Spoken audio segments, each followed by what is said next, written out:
যে জেনার পাপের গতিবিধি এত কঠিন, এরপরেও ভাষা এরকম নয় সুদের ভাষা যেমন। এটা হলো মূল কথা। জেনার পাপের ভাষা এরকম নয়। মানুষকে হত্যা করা মহাপাপ, কিন্তু ভাষা এমন নয়। শিরক করা মহাপাপ, কিন্তু ভাষা এরকম নয়। বাপ মায়ের অবাধ্য চলা পৃথিবীর দ্বিতীয় মহাপাপ, কিন্তু ভাষা এমন নয়। রাসূল সাল্লাল্লাহু আলাইহি ওয়াসাল্লাম বলছেন, কে যদি জেনে শুনে 1 টাকা সুদ খায়, 36 বার জেনা করে যত পাপ হবে, 1 টাকা সুদ খেলে তার চেয়ে বেশি পাপ হবে। অবাক কথা। রাসূল সাল্লাল্লাহু আলাইহি ওয়াসাল্লাম বলেন, সুদের পাপের 70টি ভাগ রয়েছে। ছোট ভাগ হলো মার সাথে জেনা করলে যেমন পাপ হয়। কি দিয়ে বুঝায় আপনাকে আমি সুদ কি জিনিস? তোমার মা তো কিস্তি তুলে নানান কিছু করছে, তুমি জানো তোমার চোখের সামনে যে একটা লোক বাড়ি, যারা সুদ কিস্তিতে তুলে টাকা উঠাচ্ছে তাদের বাড়ি হারিয়ে যাবে। কেন? এটাও একটা অবাক যে অন্য কোনো পাপের কারণে ফলাফল এরকম হবে, সুদের যে ফলাফল আল্লাহ রসুল ওভাবে বলেননি। আল্লাহ রসুল বলছেন, আল্লাহ বলছেন, পৃথিবীর মানুষ শুনে রেখো, ইয়ামহাকুল্লাহুর রিবা ইউরবিস সাদাকাত। সুদ মানুষের টাকাকে কমিয়ে দেয়, দান মানুষের টাকাকে বেশি করে দেয়। এই পাপের ক্ষমতাই ভিন্ন। পৃথিবীর মানুষ শুনে রেখো, সুদ মানুষের টাকাকে কমিয়ে দেয় আল্লাহ বলছেন, দান মানুষের টাকাকে বেশি করে দেয়। আব্দুল্লাহ ইবনে মাসউদ বলেন, রাসূল সাল্লাল্লাহু আলাইহি সাল্লাম বলেছেন, ইন্নার রিবা ওয়াইন কাসরা, সুদ যদিও বাহ্যিকভাবে বেশি হয়, ফাইনা আকিবাতাহু তাসিরুল কাল্লিন, কিন্তু তার শেষ ফলাফল হচ্ছে নিঃস্ব। সুদ খাবে যে নিঃস্ব হবে সে, এ কথা আল্লাহর নবী বলেন। সুদ খাবে যে তার টাকা কমে যাবে, এ কথা আল্লাহ তাআলা বলেন। আর আমি আব্দুর রাজ্জাক বিন ইউসুফ দুইটার সমন্বয়ে বলেছি, সুদ খাবে যে তাকে একদিন না একদিন ভিক্ষা করতেই হবে, নিশ্চিত ভিক্ষা করে খেতে হবে। সে নিজে খাবে, না হলে তার ছেলে মেয়ে খাবে, কেউ না কেউ খাবে, এই টাকা থাকবে না। সাধারণত সুদ খেলে দেশের টাকা 2-1 ধনী মানুষের কাছে চলে যায়, বাকি লোক নিঃস্ব হয়ে যায়। সাধারণত সুদ খেলে পৃথিবীর 2-1টা দেশে টাকা চলে যায়, বাকি দেশগুলি দেউলিয়া হয়ে যায়। এটা তো আল্লাহর বিধান, হতেই হবে। বহু পরিবার আপনাদের চোখের সামনে কিস্তি তুলে কি কি করছিল, দেখুন বাড়িটা নিয়ে নিয়েছে ব্যাংকওয়ালা, ও এখন রাস্তায় নেমে গেছে, বাড়িটাই নেই। আপনাদের চোখের সামনে আছে কিনা আমি আমার বাসার সামনে দেখেছি, বাড়িটাই নেই। কিস্তিতে টাকা উঠিয়েছিল, এখন আর ও বাড়িটাই নেই, গেছে সব। তা আল্লাহ বলছে।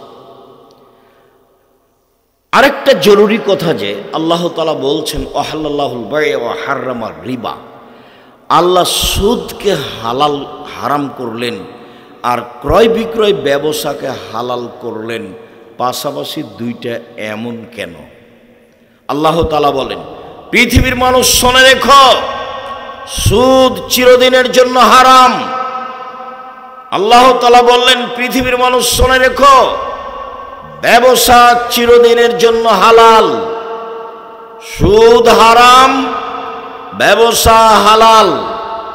পাশাপাশি রহস্য কি? ওই সময় এক শ্রেণীর মানুষ বলতো, সুদেও টাকা বাড়ে, ব্যবসাতেও টাকা বাড়ে, তা একটা জায়েজ একটা না জায়েজ কেন? দুটাই জায়েজ হবে। সুদ খেলেও টাকা বাড়ে, ব্যবসা করলেও টাকা বাড়ে, তো দুটাই জায়েজ হবে, তো একটা হারাম একটা হালাল কেন? আমি এক ধরনের বলতাম, কিন্তু আব্দুল্লাহর বক্তব্য একদিন শুনছিলাম আমি, যখন ও লন্ডন থেকে আসলো, তখন আমি বুঝলাম যে ওহো, সুদের ঘটনা তো তাই। আমি তো কোনো দিন ধরতে পারিনি এটা, আমি তো অনুবাদ করি এবং বলি। রহস্য হলো এই যে টাকার জন্ম হয়েছে বিনিময়ে ব্যবহারের জন্য। আল্লাহ মুদ্রাকে সৃষ্টি করেছেন বিনিময়ে ব্যবহার করার জন্য। আমি এই টিস্যু বক্সটা নিয়েছি, বিনিময়ে 30 টাকা দিয়েছি, তো আমার টাকাটা এইটার বিনিময়ে ব্যবহার হলো। আমি 10 কেজি চাউল কিনেছি, বিনিময়ে আমি রিয়াল দিয়েছি। আমি 20 কেজি গম কিনেছি, বিনিময়ে আমি ডলার দিয়েছি, তাহলে বিনিময়ে ব্যবহার হওয়ার জন্য কিসের জন্ম হয়েছে? টাকার, মুদ্রার। তো এখন যদি কেউ টাকা দিয়েই টাকা নেয় তাহলে কি বিনিময় হলো? তো যেই জিনিসটা হুবাহু কম বেশ হয়, কমবেশ হয়, এর নাম সুদ, তার নাম জুলুম। যখন মানুষ টাকা দিয়ে টাকা নেবে তখন টাকার উপরে জুলুম করা হবে। আল্লাহ টাকাকে যে জন্য সৃষ্টি করেছেন তখন আর সেই মানে টাকা থাকতে পারলো না, তখন ওই লোকটা টাকার উপরে জুলুম করলো। আর যার উপরে জুলুম করা হবে সে থাকতে পারে না, সে একদিন যাবেই। আমাদের বিএনপির সভাপতির চেয়ারম্যান, দায়িত্বশীল মানুষ, এখানে এসেছেন, আপনারা যদি তাকে সম্মান না করে এমনি কোথাও বসতে দেন নিচে, তাহলে মনে করবে যে আমাকে তো সম্মান করলো না। তখন ধীরে ধীরে উনি কী করবেন? চলে যাবেন, কেটে পড়বেন। কেননা তিনি বুঝতে পারছেন যে আমাকে অপমান করা হচ্ছে। টাকা যখন বুঝতে পারবে টাকা যে আমাকে অপমান করা হলো, তখন টাকা আর সেখানে থাকবে না। খুব ভালোভাবে মনে রাখতে হবে, টাকার জন্ম হয়েছে কিসের কারণে? বিনিময়ে ব্যবহারের জন্য। বোঝা যায় না কথা মনে হয়। টাকার জন্ম কেন হয়েছে? বিনিময় ব্যবহারের জন্য। এইটা দিয়ে আরেকটা নিতে হবে, এইটা দিয়ে আরেকটা নিতে হবে। যখন আপনি টাকা দিয়ে টাকা নেবেন তখন কি আল্লাহ তাকে যে জন্য সৃষ্টি করেছেন সেটা কি হলো? সেটা হলো না, তখন আর থাকতে পারবে না, তখন একদিন না একদিন চলে যাবে। তাই আল্লাহ বলছেন ইয়ামহাকুল্লাহুর রিবা, সুদ মানুষের টাকাকে কমিয়ে দেয়, দান মানুষের টাকাকে বেশি করে দেয়। আল্লাহ রাসূল বলছেন পৃথিবীর মানুষ শুনে রেখো, যদিও সুদ বাহ্যিকভাবে বাড়ে কিন্তু তার শেষ পরিণতি হচ্ছে নিঃস্ব। আমি শতদিন বলেছি যে কোরআন এবং হাদিসের সমন্বয়ে ফলাফল হলো যে যারা সুদ খায় তাকে একদিন না একদিন ভিক্ষা করে খেতে হবে, সে মাঠে নেমে যাবে, কোনো পথ থাকবে না। কোটি কোটি টাকা লোন নিয়ে ব্যবসা করতে হবে না। এইভাবে উপার্জনের পথ চারটে: এক, দিনমজুরি, সন্ধ্যায় টাকা শেষ, ঝামেলাও শেষ। দুই, চাকরি, 25 দিনে টাকা শেষ হয় সাধারণত, 5 দিন ধার কর্জ করে চলে। ব্যতিক্রম চাকরি আছে, কিন্তু সাধারণত চাকরির টাকা শেষ হয় কয়দিনে? 25 দিনে। 3, জমি চাষ, সমান সমান না হয় লস, এই হলো জমি চাষের ফল। 4, ব্যবসা। তখন আল্লাহ রাসূল বললেন আত্তাজির আস-সাদুক আল আমিন এখনো ইয়াউমাল কিয়ামা মা শুহাদা সিদ্দিকুন আল আম্বিয়া, সত্যবাদী বিশ্বস্ত ব্যবসায়ীরা বিচারের মাঠে নবীগণের সাথে জান্নাতে থাকবেন। এই আবার কেমন কথা? এটাও তো অবাক। কেমন অবাক শোনেন। একজন সাহাবী রাসূল সাল্লাল্লাহু আলাইহি সাল্লামের কাছে রাতে ওযুর পানি আর মেশক নিয়ে গেছেন।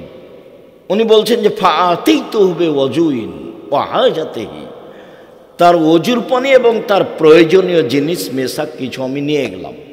তিনি এটা দেখে এত খুশি হলেন, খুশি হয়ে আমাকে বলছেন সালমা শেতা, আমি তোমার কাজে খুব খুশি হয়েছি, চাও যা চাইবার চাও। মালিকেরা অধীনস্থ লোককে এভাবে বলে খুব খুশি হলে। যখন একটা ছোট কর্মচারী আহমদ জি উপস্থিত, আহমদ জি উপস্থিত বলার সাথে সাথে দৌড়িয়েছে উপস্থিত।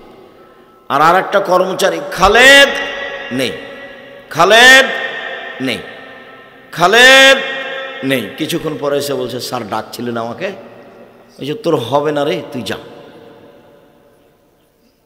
তো মুহাম্মদ সাল্লাল্লাহু আলাইহি সাল্লাম তার অধীনস্থ লোকটার প্রতি খুশি হয়েছেন, খুশি হয়ে বলছেন সালমা শেতা, তোমার যা ইচ্ছা চাও, আমি খুব খুশি হয়েছি তোমার এই কাজে। তখন সাহাবী বলছেন আসআলুকা মুরাফাকাতাকা ফিল জান্নাহ, আপনার সাথে জান্নাতে থাকতে চাই। তো আল্লাহ রাসূল বুঝতে পারেননি যে এই কথা বলবে। আল্লাহ রাসূল তার গায়েবের খবর জানেন না। মওলানা সাহেব এসে নাই আপনাদের সামনে এমন বক্তব্য দিলেন, বক্তব্যতে বললেন যে কে বলছে হাত তুলে দোয়া করা যাবে না? কত হাদিস আছে, বই পুস্তক খুলে দেখালেন। কেউ যদি বলতো যে মুফতি ফাইজুল্লাহ হাটহাজারী চট্টগ্রাম আজ থেকে নিয়ে 50 বছর আগে বলেছে নামাজের পরে হাত তুলে দোয়া করা বিদাত, স্পষ্ট শরীয়তে, এই উজ্জ্বল শরীয়তে জামাতবদ্ধভাবে হাত তুলে দোয়া করার কোনো হাদিস নাই, জাল হাদিস নাই, ভুয়া হাদিস নাই, বানানো হাদিস নাই। পৃথিবীর কোনো বিদ্বান বলেনি নামাজের পরে হাত তুলে দোয়া করতে হবে। বড় হানাফি মুফতি ফাইজুল্লাহ হাটহাজারী চিটাগাং, আমাদের বলার কি দরকার? মুফতি ফাইজুল্লাহ হাটহাজারী চট্টগ্রাম বড় মুফতি, আজ থেকে 50 বছর আগে কলমে লিখেছে যে নামাজের পরে হাত তুলে দোয়া করতে হবে। তার জাল হাদিসও নাই, ভুয়া হাদিসও নেই, হাদিসই নেই, মানে জাল যে ভুয়াও নাই। এখন কি হাদিস খুলে দেখালেন, আল্লাহ ভালো জানে। তো মুফতি ফাইজুল্লাহ হাটহাজারীর বইয়ের সাথে বাহাস করলে হয়, বই তো আছেই, উনি কলমে লিখে গেছেন। আর বোখারি ওনারা পড়ান, বোখারিতে এক জায়গাতে বাপ বাঁধা আছে, অধ্যায় অনুচ্ছেদ উল্লেখ করা আছে, ইমামকেও সূরা ফাতিহা পড়তে হবে, মুক্তাদিকেও পড়তে হবে, নীরবে কেরাত হলেও পড়তে হবে, সরাবে কেরাত হলেও পড়তে হবে, একাই থাকলেও পড়তে হবে, জামাতবদ্ধ থাকলেও পড়তে হবে। বোখারি, ইমাম বোখারি এইভাবে উল্লেখ করেছেন, সূরা ফাতিহা একাই থাকলেও পড়তে হবে, জামাতে থাকলেও পড়তে হবে, ইমাম হলেও পড়তে হবে, মুক্তাদি হলেও পড়তে হবে, সরবে হলেও পড়তে হবে, নীরবে হলেও পড়তে হবে। তো বাহাস খোলা মাঠে না করে ইমাম বুখারীর সাথে করলেই তো হয়। খোলা মাঠে না করে ইমাম বুখারীর সাথে করলে হয় না? ইমাম বুখারীর সাথে বাহাস করবেন, ইমাম বুখারীর বিরুদ্ধে বই লিখে ভরে দিবেন, আর একবারে খোলা মাঠে আপনার দিবে কি, এটাকে বলছে তো ফেসবুক, ফেসবুকে দেখে আমি ইমাম বুখারীর বিরুদ্ধে লিখে দিলাম, আমি ইমাম বুখারীর বিরুদ্ধে লিখে দিলাম, দিন রাত পোস্ট দিবে ইমাম বুখারীর বিরুদ্ধে, ইমাম বুখারীর বিরুদ্ধে, ইমাম বুখারীর বিরুদ্ধে, দিন রাত পোস্ট দিবে, যেভাবে চলছে দুনিয়া। আর বলবে মুফতি ফাইজুল্লাহ হাটহাজারীর চিটাগাংয়ের বিরুদ্ধে বললাম, মুফতি ফাইজুল্লাহ হাটহাজারী চিটাগাংয়ের বিরুদ্ধে বললাম, তাহলে তো হয়। আল্লাহর নবী গায়েবের খবর জানতেন না, এটাই চূড়ান্ত। আল্লাহর নবী গায়েবের খবর জানতেন না, এটাই চূড়ান্ত। সাহাবী কি বলবে রাসূলের জানা ছিল না?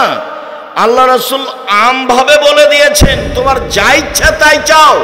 তখন সাহাবী বলেছেন আপনার সাথে জান্নাতে থাকতে চাই। তখন আল্লাহ রাসূল বলছেন আমার গায়ে জালেক, না না না না না না, এটা নয়, এটা নয়, এটা নয়, অন্য কিছু চাও। কেন? যেভাবে বলেছেন সেভাবে উত্তর দিন, ঠিক আছে জান্নাতে নিয়ে থাকবো।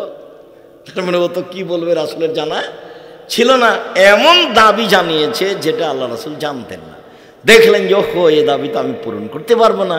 তখন আল্লাহ রাসূল বলছেন আওয়া গায়রা দালেক, না এটা নয়, এটা নয়, অন্য কিছু চাও। তখন সাহাবী বলছেন হোয়া যাকা, ওটাই চাই, ওটাই চাই। তখন আল্লাহ রাসূল বলছেন যে আইন্নী আলা নাফসিক বিকাসরাতিস সুজুদ, তুমি একটু বেশি বেশি তাহাজ্জুদ পড়ে আমাকে সাহায্য করো। মুহাম্মদ সাল্লাল্লাহু আলাইহি ওয়াসাল্লাম বলছেন আমাকে সাহায্য করো বেশি তাহাজ্জুদ পড়ে, আমি তোমাকে জান্নাতে নিয়ে পাশে থাকার চেষ্টা করব। আর এখন আল্লাহ রাসূল বলছেন সত্যবাদী বিশ্বস্ত ব্যবসায়ীরা নবীর সাথে জান্নাতে থাকবেন। বহু বচন বলেছেন নবীগণের সাথে, সিদ্দিক সোহদাদের সাথে। ব্যবসা কি জিনিস? অবাক কথা। ব্যবসা কি জিনিস?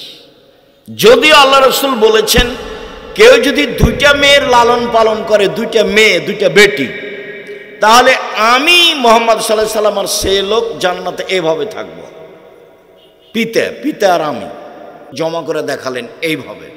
তার মানে একসাথে লেগে থাকবো সেই পিতা যেই পিতা 2টা মেয়ের লালন পালন করে। তো আমরা তো আর বুঝতে পারিনি লালন পালন কি জিনিস।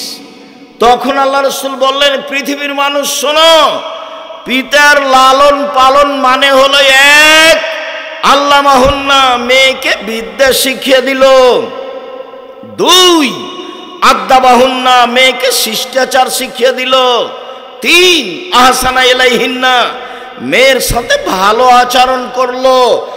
4 জাওয়াজাহুন্না, মেয়ের বিবাহ শাদী দিয়ে দিল। সেই পিতা আর নবী একসাথে এভাবে থাকবেন। তবে একে বিদ্যা শিখিয়ে দিল, ভালো কথা। শিষ্টাচার শিখিয়ে দিল। বাপে তো জানে না শিষ্টাচার কাকে বলে।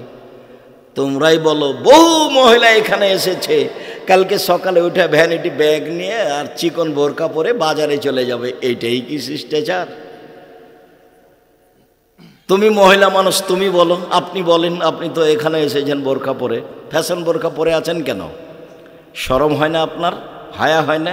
লজ্জা হয় না কেন আপনার? ভ্যানিটি ব্যাগ নিয়ে সকালে উঠে বাজার যান কেন? বাজার কেন যাবেন? আপনার দেওর মরে গেছে, দেবর মরে গেছে, ভাসুর মরে গেছে, স্বামী মরে গেছে, শ্বশুর নেই, বাপ নেই, বোনের ছেলে নেই, ভাইয়ের ছেলে নেই, আপনি বাজারে যান কেন? কেন যাবেন? কই আমরা তো বাজার ভাবি না, তারপরে তো আমরা বেঁচে আছি। আপনি কেন যাবেন বাজারে? শরম হয় না কেন? শিষ্টাচার কাকে বলে? এই ছেলে, শিষ্টাচার কাকে বলে? তোমার বাপ তোমাকে কি শিষ্টাচার শিখিয়েছে? শিষ্টাচার কাকে বলে? তোমার বোনের নখ বড় আছে, এইটাই কি শিষ্টাচার? তোমার বোন নখে নেইল পালিশ দিয়েছে। ইহুদি খ্রিস্টানদের পতিতালয়ের মেয়েদের বৈশিষ্ট্য হচ্ছে নখে নেইল পালিশ দেওয়া। ইহুদি খ্রিস্টানদের পতিতালয়ের মেয়েদের বৈশিষ্ট্য হচ্ছে নখে নেইল পালিশ দেওয়া। ইহুদি খ্রিস্টানদের পতিতালয়ের মেয়েদের বৈশিষ্ট্য হচ্ছে নখে নেইল পালিশ দেওয়া। তোমার বোন নখে নেইল পালিশ দিয়ে রাখে, এইটাই কি শিষ্টাচার? শিষ্টাচার কাকে বলে? শিষ্টাচার কি জিনিস? কপালে টিপ দেওয়া হিন্দুদের প্রথা। হিন্দু মেয়েকে বিবাহ করার 10টি পদ্ধতি রয়েছে, তার একটি পদ্ধতির নাম রাক্ষসী বিবাহ। মেয়ের পিতা বিবাহ দিবে না, ছেলে জোর করে যদি কপালে টিপ দিতে পারে তাহলে বিবাহ হয়ে গেছে। রাক্ষসী বিবাহ হিন্দুদের। সেই টিপ তোমার বোনের কপালে, কিভাবে এটা শিষ্টাচার হলো বলো? রাসূল সাল্লাল্লাহু আলাইহি সাল্লাম বলেছেন, যারা গায়ে উল্কি করে নেয়, কি বলে ট্যাটো নাকি, যেটা উল্কি করে নেয়, যে তার উপরে অভিশাপ। যে পরচুলা ব্যবহার করে, তোমার বোন পরচুলা ব্যবহার করে খোপা বড় করে, তার উপরে অভিশাপ। যে ভুরু তুলে চিকন করে, তার উপরে অভিশাপ। যে দাঁত ছিলে চিকন করে, তার উপরে অভিশাপ। যে উঁচু স্যান্ডেল পরিয়ে নিজেকে লম্বা দেখায়, তার উপরে অভিশাপ। যে প্রেসিয়ার পরে যাকে কম বয়সে দেখানো চাই, সেটা হলো অভিশাপ। যে সামনের চুল ছোট করে, তারপরে অভিশাপ। যে এইভাবে ঢং করে চলে রাস্তাঘাটে, তার উপরে অভিশাপ। পুরুষের পোশাক পরে যারা, তার উপরে অভিশাপ। 3 শ্রেণীর মানুষ জান্নাতে যাবে না, তার 1 শ্রেণীর মানুষ, যেসব মহিলারা পুরুষের শার্ট প্যান্ট জুতা স্যান্ডেল পরে, তারা জান্নাতে যাবে না। মানে যাবে না মানে যাবেই না। বলেন আপনি নিজেই বলেন, আপনার 2টা মেয়ের লালন পালনের কারণে আপনি জান্নাতে থাকবেন নবীর সাথে, এ কথাই ঠিক। কিন্তু তিনি বললেন, 1 বিদ্যা শিখিয়ে দিল, 2 শিষ্টাচার শিখিয়ে দিল, 3 তার সাথে ভালো আচরণ করলো, 4 বিবাহ শাদী দিয়ে দিল। তাহলে এই পিতা নবীর সাথে জান্নাতে এভাবে থাকবেন। তো বলেন, আপনি বুঝেন, আপনার মেয়ের অবস্থা আপনি ভালো জানেন। হাতের নখে মেহেদি দিবে, পায়ের নখে মেহেদি দিবে, একই। তার মানে আপনি জাহান্নামে চলে গেছেন। মরেন, ঢুকেননি কেন? মরেননি এই জন্য। নবীর সাথে থাকা বাদ দিয়ে কি হয়েছে? উল্টা পথে চলেছে। জিম্মেদারি তো আপনার, মেয়ে আপনার। আর লালন পালন ঠিক করবো আমি, শিষ্টাচার আমি শিখাবো? মেয়ে আপনার, শিষ্টাচার আমি কি দিয়ে শিখাবো? ওই যে ফ্যাশন বোরকা পরে এসেছে, একটু পরে যাবে, হ্যাঁ করে এসেছে, আবার হ্যাঁ করে চলে যাবে। আপনি ভালো জানেন শিষ্টাচার কাকে বলে। নবীর সাথে তো থাকা যাবে। বলছিলাম, সম্মানিত দিনী ভাই বোন, সত্যবাদী বিশ্বস্ত ব্যবসায়ীরা নবীর সাথে জান্নাতে থাকবেন, এ কথা মুহাম্মদ সাল্লাল্লাহু আলাইহি সাল্লাম বলেন। ব্যবসার খাতে আরেকটি বাক্য রাসূল সাল্লাল্লাহু আলাইহি সাল্লাম বলছেন, ইয়া মাশারাত তুজ্জার, হে ব্যবসায়ীরা শোনো, ইন্নাল বাইয়া ইয়াহজুরুল কিযবুল হালাব। ব্যবসাতে অনেক সময় মিথ্যা কথা চলে আসে, ব্যবসায় অনেক সময় কসম চলে আসে। ফাসুবহু বিসাদকা, দান করে এটা মিটিয়ে দাও। তিনি নিজেই ব্যবসায়ী ছিলেন, পার্টনারে ব্যবসা করতেন। ব্যবসা কী জিনিস তিনি ভালো বুঝতেন। যখন মদিনায় তিনি চলে গেলেন, অনেক দিন পরে যখন মক্কা বিজয় হয়ে গেল, এক বন্ধু ছোটকালের ব্যবসায়ী মদিনায় গেছেন, তখন বলছেন, স্বাগত, ধন্যবাদ আমার দিনী মুসলিম ভাই, আমার পার্টনার, ব্যবসায়ী পার্টনার, আপনাকে আমি স্বাগতম জানাই। এ কথা মুহাম্মদ সাল্লাল্লাহু আলাইহি ওয়াসাল্লাম বলছেন। কারণ ব্যবসা করতেন তিনি, ব্যবসা ভালো বুঝতেন, যার কারণে তিনি বলছেন ব্যবসায় মিথ্যা কথা আছে, ব্যবসায় কসম আছে, অতএব তোমরা দান করে সেরে মিটিয়ে দাও। মূল কথা বলেন তো আব্দুর রাজ্জাক সাহেব, আসলে ঘটনা কি? সত্যবাদী ব্যবসায়ী নবীর সাথে জান্নাতে থাকবেন কেন? এর মূল কথা যেটা, সেটা হলো এই, দিনমজুরি করলেও অসহায় মানুষের সহযোগিতা করা যায় না। দিনই তো চলে না, তো সহযোগিতা করবে কি? 2, চাকরি করলে 25 দিনই টাকা চেয়েছে, ওই তো ধার কর্য করে 5 দিন চলেছে, কি সহযোগিতা করবে? আর জমি চাষ তো সমান সমান না হলে লস, ও কি দিয়ে সহযোগিতা করবে? মানুষ যদি মানুষের সহযোগিতা করতে চায় তাহলে ব্যবসাতে আসতে হবে। আর মানুষ এত কলা কৌশলে ব্যবসা করে যে ঢাকা বসুন্ধরা এলাকায় হাজারো হাজার শতক মানুষের জমি আছে, জমি কিনা আছে 50,000 টাকা শতক, হয়তো বা তাও নয়, জমি বিক্রি হচ্ছে 1 কোটি টাকা শতক। তাহলে সকালে কিনেছিল 50,000 আর বিকালে হচ্ছে 1 কোটি, তাহলে কত টাকা? তারপরে দেখবেন টিস্যু বসুন্ধরা, মরিচের গুঁড়া বসুন্ধরা, আটা বসুন্ধরা, সোয়াবিন বসুন্ধরা। তার মানে ব্যবসার কত পথ ঘেরা আছে, হয় সেই চকুস আর না হলে অধীনস্থ লোক চকুস। ব্যবসা কাকে বলে? ঘুমের ঘরে ব্যবসা করতে হবে, ঘুমের ঘরে এত টাকা, কোটি টাকা, কোটি টাকা, টাকা কোথায় রে? ব্যবসাকে ভালোবেসে ব্যবসা করতে হবে, আর বলতে হবে নিজেকে অসহায় মানুষের পাশে দাঁড়ানোর জন্য ব্যবসা করছি, সরকারকে উঠানো বসানোর জন্য নয়। কার পাশে দাঁড়াবো? সেই জন্য অসহায় মানুষের পাশে দাঁড়াবো, সেই জন্য ব্যবসা করছি। ব্যবসা দিয়ে জান্নাত কিনে নিব, টাকা দিয়ে জান্নাত কিনবো। আরে 5 ওয়াক্ত সালাত আদায় করলে জান্নাত পাওয়া যায় কিনা যায় না? হজ করলে জান্নাত পাওয়া যায় কিনা যায় না? উমরা করলে জান্নাত পাওয়া যায় কিনা যায় না? রমজান মাসে রোজা থাকলে, সিয়াম থাকলে জান্নাত পাওয়া যায় কিনা যায় না? তাসবিহ তাহলিল জিকির আজকার করলে জান্নাত পাওয়া যায় কিনা যায় না? দান করলে জান্নাত কিনা যায়? আল্লাহ বলছেন, পৃথিবীর মানুষ, তোমার টাকা এবং জানের বিনিময়ে জান্নাত আমি বিক্রি করে দিলাম, তৈরি করেছি, আমি বিক্রি করলাম তোমার কাছে। আল্লাহ বলছেন এই কথা। তা আপনি যে জান্নাত কিনবেন তো টাকা লাগবে না? একজন লোক এসে বলছে, আল্লাহ রাসূল, আমার আব্বা মারা গেছেন, জমি জায়গা অর্থ সম্পদ ছেড়ে গেছেন, কোনো কিছু ওসিয়ত করেননি, আমি যদি আমার আব্বার নামে দান করি তাহলে আমার আব্বার পাপ মিটে যাবে কি? আল্লাহ রাসূল বলেন, হ্যাঁ, তোমার বাপের পাপ মিটে যাবে। তখন তিনি বললেন না ছোট, তখন তিনি বললেন না বড়, তুমি দান করলে তোমার বাপের নামে তোমার বাপের পাপ মিটে যাবে, এটাই চূড়ান্ত হাদিস, বুখারী মুসলিম। হজ করে আপনি আপনার বাপের কিছু করতে পারবেন না, উমরা করে আপনি আপনার পিতার কিছুই করতে পারবেন না, আপনি রমজান মাসে সিয়াম থেকে, রোজা থেকে আপনার পিতার কিছুই করতে পারবেন না, আপনি আপনার এই যাকাত দিয়ে আপনার পিতার আপনি কিছুই করতে পারবেন না, তাসবিহ তাহলিল জিকির আজকার করে আপনার পিতার আপনি কিছুই করতে পারবেন না। এত বড় গুরুত্বপূর্ণ বিরল ইবাদত সালাত নামাজ, এরপরে আপনি আপনার বাপের কিছুই করতে পারবেন না। আপনি দান করেন, আপনার বাপের কবরের শাস্তি বন্ধ হয়ে যাবে। এক ভিন্ন ইবাদত, অবাক ইবাদত পৃথিবীতে দান। তো টাকাই নাই, আপনি দান করবেন কি দিয়ে? এই জন্য এবার আপনি বুঝতে পেরেছেন কি, যে সত্যবাদী বিশ্বস্ত ব্যবসায়ী নবীর সাথে থাকবেন কেন? তারা অসহায় মানুষের পাশে দাঁড়াতে পারে, সেই জন্য। এটা জামিয়া সালাফিয়ার এখন মুআদালাযুক্ত, জামিয়া সালাফিয়ার সাথে সম্পৃক্ত প্রতিষ্ঠান। একে আপনাকে মন দিয়ে ভালোবাসতে হবে।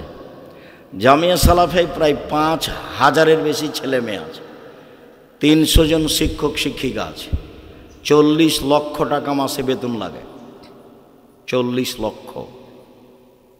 প্রায় সব জমি কিনা। রাজশাহীতে যেটা আছে সেটা প্রায় 50 বিঘা জমির ওপরে। রাজশাহীতে যেটা মহিলাদের আছে সেটা প্রায় 60 থেকে 70 বিঘা জমির উপরে। রূপগঞ্জ, নারায়ণগঞ্জ, পূর্বাচলে যেটা আছে সেটা প্রায় 100 বিঘা জমির উপরে, প্রায় সবই কিনা। তো টাকা কোথায় পাওয়া যায়? বগুড়ার লোকে দেয়। বলে কই আব্দুল আজিজ, আমি তো কোনো দিন দিইনি। কেউ দেয়।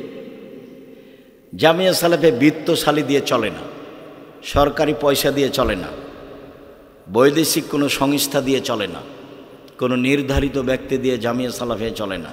জামিয়া সালাফে আপনার আমার 10 জনের কম সম সাধারণ দাম দিয়ে চলে, তার নাম জামিয়া সালাফিয়া। এদেশের শিরকমুক্ত প্রতিষ্ঠান জামিয়া সালাফিয়া, বিদাতমুক্ত প্রতিষ্ঠান জামিয়া সালাফিয়া, দলমুক্ত প্রতিষ্ঠান জামিয়া সালাফিয়া, সংগঠনমুক্ত প্রতিষ্ঠান জামিয়া সালাফিয়া, হিংসা মুক্ত প্রতিষ্ঠান জামিয়া সালাফিয়া। জামিয়া সালাফিয়ার সাথে যত প্রতিষ্ঠান জড়িত হবে সবকে দলমুক্ত হতে হবে, সংগঠন মুক্ত হতে হবে, শিরক মুক্ত হতে হবে, বিদাত মুক্ত হতে হবে এবং হিংসা মুক্ত হতে হবে। মাথাটা ফ্রি খালি রাখতে হবে। কারো প্রতি ভালোবাসা বেশি আর কারো প্রতি ভালোবাসা কম, এটা রাখা হবে না। যার উপরে ভালোবাসা কম আছে আপনি তো তার জন্য বদনাম করবেন তাহলে তো আপনি জাহান্নামে চলেই গেছেন। জেনা মহাপাপ এ কথা ঠিক, সুদ মহাপাপ এ কথা ঠিক। যদি আপনি রাতে উঠে বলেন যে সুদ লেনদেন বন্ধ করলাম। মুহাম্মদ সাল্লাল্লাহু আলাইহি সাল্লাম শেষ ভাষণে বললেন, পৃথিবীর মানুষ শুনে রেখো, কুল্লু আমরিন মিন জাহেলিয়া, জাহেলিয়াতের যুগে যত লেনদেন নিয়ম নীতি ছিল, জঘন্য নিয়ম নীতি, সব আমি আজকে হজের মাঠে বিদায় হজে 2 পায়ের নিচে রেখে দিলাম। তারপরে বলছেন আমি সুদকে আমার পায়ের নিচে রেখে দিলাম। সর্বপ্রথম আমার চাচার সুদ মওকুফ ঘোষণা দিলাম, আমার চাচার সুদ লেনদেন আর হবে না। নিজের তো আর টাকা নাই বলতে পারেন না, নিজের বাপেরও তো কিছু নেই, বাপ তো মারা গেছে কবে, মা তো নাই। এখন কার টাকার উপরে ক্ষমতা দেখাচ্ছেন? চাচার। চাচা মানে চাচারই পিতার স্থানে চাচার টাকার উপরে ক্ষমতা দেখাচ্ছেন মুহাম্মদ সাল্লাল্লাহু আলাইহি সাল্লাম। পৃথিবীর মানুষ শুনে রেখো, সুদকে আমি পায়ের নিচে রেখে দিলাম, চিরদিনের জন্য সুদ বন্ধ ঘোষণা দিলাম। সর্বপ্রথম আমার চাচার যত সুদ লেনদেন ছিল সব মওকুফ ঘোষণা দিলাম। আমার চাচার সুদ নিয়ে আর কোনোদিন কিয়ামত পর্যন্ত কোনো কথা হবে না। আজকে যদি বলেন যে সুদ লেনদেন সব বন্ধ করলাম, আল্লাহ তুমি মাফ করো, সব পাপ ক্ষমা হয়ে যাবে ইনশাআল্লাহ। 80 বছর বয়সে একদিনও সালাত আদায় করেননি, এখন বলছেন আমার ভুল হয়েছে, আল্লাহ মাফ করো, ইনশাআল্লাহ সব পাপ ক্ষমা হয়ে যাবে। কিন্তু ওই যে একজনের বিরুদ্ধে থেকে বললেন ও লোক খুব খারাপ, এখন ক্ষমা নেন দেখি। এখন কিয়ামত পর্যন্ত ক্ষমা চাইলে ওটা হবে না। কিভাবে হবে? ওর হাত ধরে ক্ষমা নিতে হবে যার বদনাম করেছেন, তাহলে হবে। যদি আমি হাত ধরে ক্ষমা নেননি তাহলে কি হবে? বিচারের মাঠে আল্লাহ বলবেন যে নেকি দিয়ে পরিশোধ করে দাও। ওখানে তো আর হাত ধরে ক্ষমাও চলবে না, আল্লাহ ওটা মাফও করবেন না। তাহলে বিচার হবে কিভাবে? নেকি দিয়ে বুঝিয়ে দিতে হবে যার যার বদনাম করেছেন। আপনাকে আমি কতবার বলেছি দোকানে গিয়ে বসবেন না, হাজারো লক্ষবার বলেছি জাতির সামনে দোকানে গিয়ে বসবেন না। দোকানে ল্যাংটা মেয়ে টিভিতে নাচে, ওখানে বসতে হবে না। আরও 2 জন বসে আছে, ওরা বদনাম করে আড্ডা পিটে, ওখানে বসা হবে না। আসসালামু আলাইকুম আহমদ, লবণ আছে? জি আছে। মরিচ আছে? জি আছে। 1 কেজি লবণ দাও আর 200 মরিচ দাও। দেওয়া হয়েছে, টাকা হয়েছে, দাও, আসসালামু আলাইকুম। এই পর্যন্ত দোকানের সামনে থামতে পাবেন। তো দোকানের সামনে বসে থাকেন কেন? ঘন্টার ঘন্টা বসে থাকেন, শরম হয় না? মাথায় টুপি থাকে, লজ্জা হয় না? ইতস্তবোধ হয় না? খারাপ লাগে না? কেন বসে থাকবেন? থাকবেন কেন? নিজে কি গরু ছাগল মনে করেন? পশু প্রাণী মনে করেন? বুঝেও বুঝে না ওরা, অন্তর আছে বুঝে না, দেখেও দেখে না ওরা, চক্ষু আছে দেখে না, শোনেও শোনে না ওরা, কান আছে শোনে না। উলায়েকা কালা আনাম, তারা পশু প্রাণীর মতো, তারা গরু ছাগলের মতো, তারা কুকুর শিরগের মতো, বালু মজাল, বরং তার চেয়ে খারাপ।